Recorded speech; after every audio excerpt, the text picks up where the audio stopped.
This series of videos demonstrates the step-by-step exercises which are included in each Parabuild installation, including the free trial version. In this exercise, we'll look at substituting connections from another group, and then merging macros and copying them to other parts of the drawing.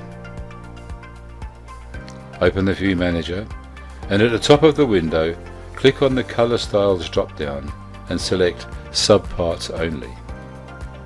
Although useful, the yellow colour indicating an interference can be annoying at the beginning when, until connections are created, all parts appear as clashing.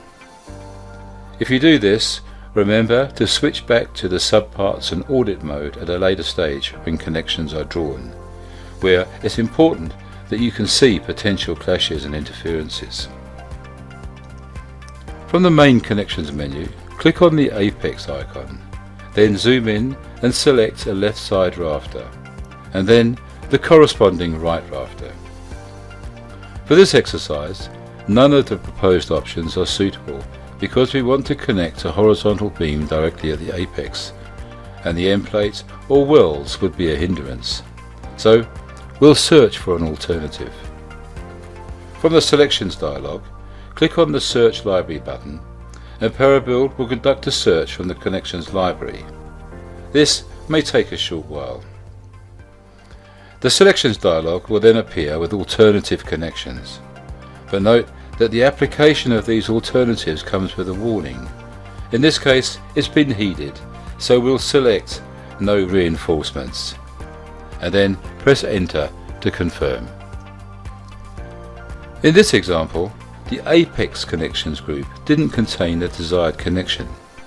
A more suitable connection did, however, exist in the Haunch Connections group.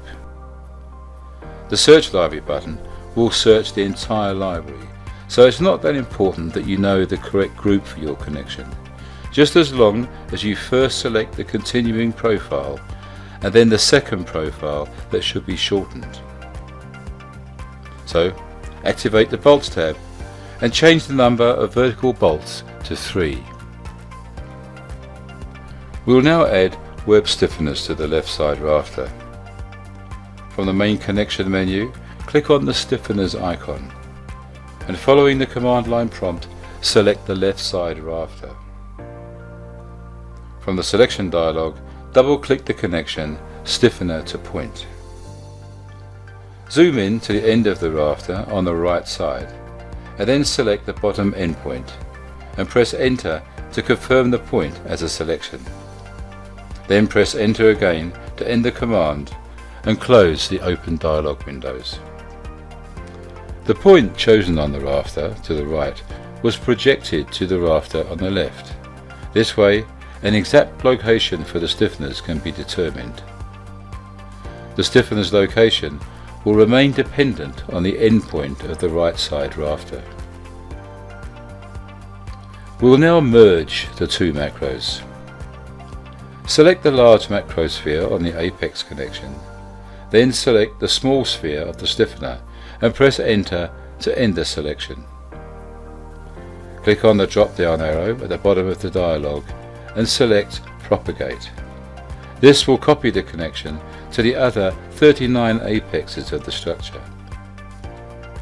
After merging the stiffeners with the apex connection, we can still copy the connection using the Smart Copy or Propagate tools.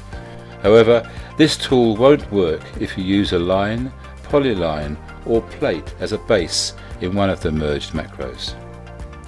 The Smart Copy tool only works on profiles and planes for the base elements of the connection. There are other exercises with each Parabuild installation, and if you'd like to try these yourself, there's a free Parabuild trial available on our website.